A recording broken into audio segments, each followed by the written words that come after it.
Hi everyone, welcome back to our channel.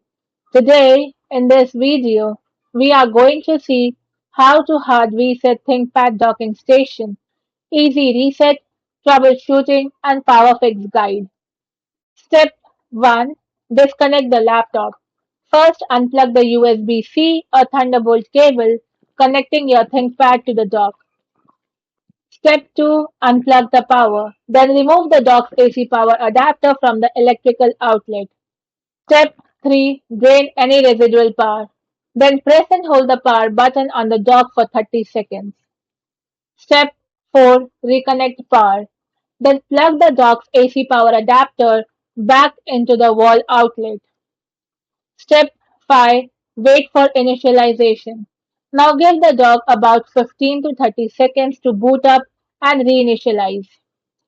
Step 6. Reconnect the laptop. Plug the USB-C or Thunderbolt cable back into your ThinkPad. Thanks for watching, and for more such informative videos, do like, share and subscribe to our channel.